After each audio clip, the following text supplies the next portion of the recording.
This channel does not promote or encourage any illegal activities. All contents provided by this channel is meant for educational purpose only. What's up, guys? Welcome back to the video. Today I'm going to be discussing Kratom and something that people need to look out for in terms of if you're a consumer of Kratom, or if you're looking to start using Kratom. There's a detrimental issue going on in the market. A lot of people are falling into this problem.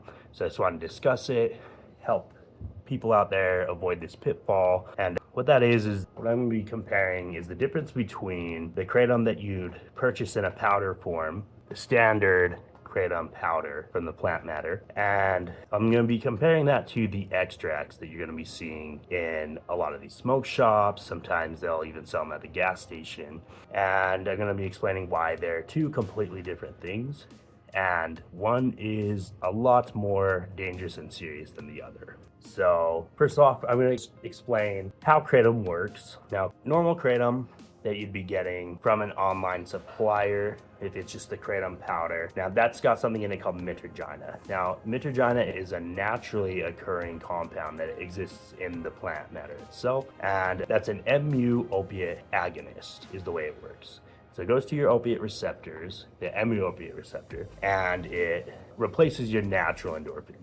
And while you're on it, you're getting an opiate high from the mu-opioid receptor activation. Now, I hear a lot of people talk about the addictive potential of Kratom, and it's true, it is habit forming and it is addictive. But as someone who has used it for over 10 years and gone on and off of it multiple times, every time I travel to Asia, I have to come off of it for 3 months at a time, and it's not that big of a deal. In fact, I would argue that coming off of quitting caffeine is a harder task than coming off of standard Kratom. So standard Kratom powder, it is addictive, but it's on the level of addictive potential that is near what coffee is, if not less than what coffee is. So now I'm going to give a disclaimer, it is habit forming. However, if you're doing the Kratom powder, it's not too big of a deal to come off of. At least for me, it's been pretty easy to come off of it every time I've had to. And this is after using it daily for 7 years. That before the first time I had to come off when I went to Korea.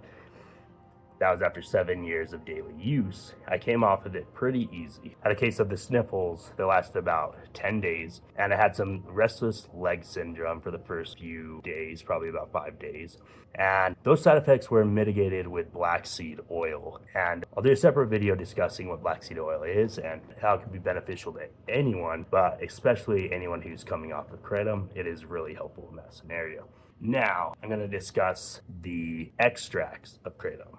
So we discussed earlier that in your standard Kratom powder, there's Mitragyna. Mitragyna is what causes the opiate high that you get off of Kratom.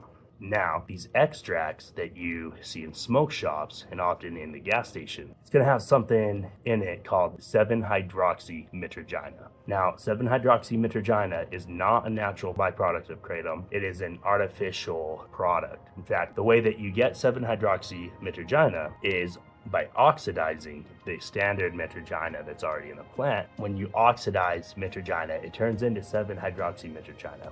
Now, the reason that matters is it's a different product. In fact, the 7-hydroxymitragynine is a highly addictive opiate. In fact, it is much more addictive than the normal Mitragyna. I'd say about 10 times more addictive. In fact, the addictive potential of it is on par with that of Oxycontin or even heroin. So people need to be careful purchasing these products just because it's legal. You got it from a smoke shop or you get it from a 7-Eleven or a gas station does not mean that it's completely benign. In fact, it is highly addictive, and coming off of 7-hydroxymitragynine is a very hard task to do and much harder than coming off normal Kratom. So you need to be mindful of that when purchasing these products. You need to be aware of what you're taking, and if you're getting an extract, it is likely going to have 7-hydroxymitragynine, and often it'll even have it on the label that that's the main active compound in it. However, it's not always going to be on the label, but usually an extract is going to have 7-hydroxymitragynine in it. You need to be careful of that. So that's why there's some confusion online. If you read on Reddit, people are going to be discussing Kratom in many different ways. People are going to say, oh, there's no big deal to come off of. The withdrawals are very minimal. You're gonna have other people saying it was extremely hard to come off of. In fact, some people say it was harder to come off of than heroin. So you need to be mindful of that. This is where that confusion comes from. People are consuming different Kratom products, and some people are getting the 7-hydroxy Mitragyna in their Kratom, which is making it a completely different compound, making it a completely different drug altogether, and one that is not benign in the same sense that normal Kratom is. So I just wanted to clear that up. I had a friend that just is recently struggling with this issue. He had no idea that they were different. And now he's addicted to 7-hydroxymitragynine, and we're trying to wean him off that. So this needs to be known. People need to be aware of this. And in fact, it kind of bothers me that these gas stations would sell this substance and call it Kratom and not advertise that it actually has 7-hydroxymitragynine in it, because this is what's going to give Kratom a bad rap, and it's on the verge of being criminalized. They're trying to make it illegal in many states right now.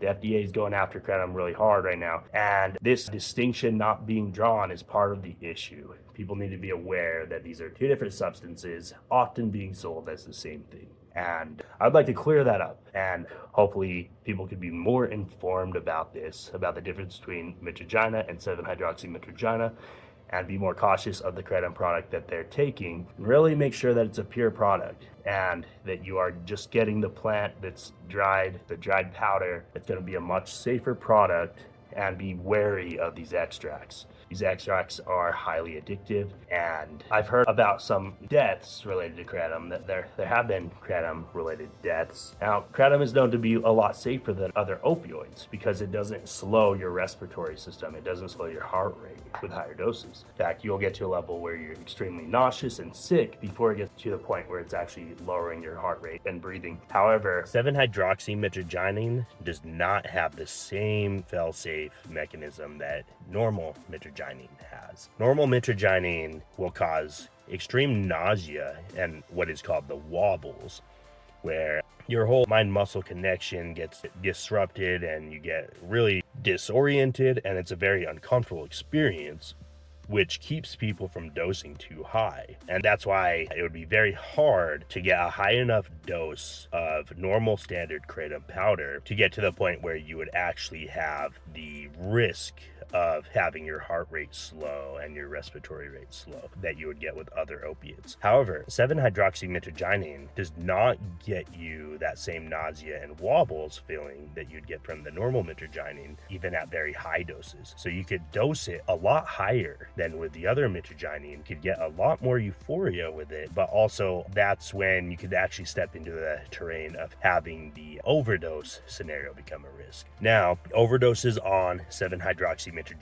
are still a lot less common than other opioids. So it is still a safer option than other opioids in terms of risk of death and overdose. However, it appears to share the same addictive potential as those other opioids. So, it all comes down to what is your scenario. Now, if this is someone with a terminal illness or someone with a severe back injury that there just appears to not be a solution for, and their doctor just has them on opioids, a 7-hydroxymitragynine extract would be a better solution, in my opinion, than OxyContin or these other opioids that are prescribed. However, if you are not suffering with a severe, unsolvable, painful problem or situation, I would not recommend dabbling with 7-hydroxymitragynine. I would just steer clear from it and use the standard Kratom. Standard mitragynine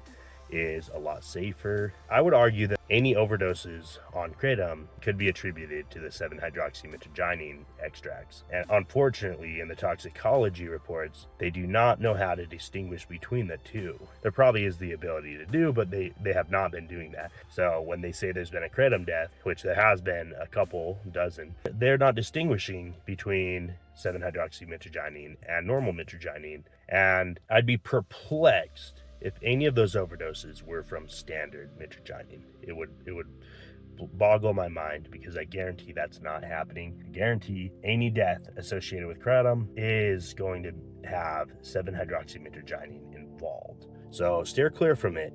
It's not as safe as standard Kratom, and hope this helps kind of enlighten some people on this subject, help people be more aware, more informed on the subject, hopefully save some people from heading down a very dark path, which would be the 7-hydroxymitragynine path. Especially unknowingly going down that path is a horrible scenario, and I would like to help people avoid that if at all possible.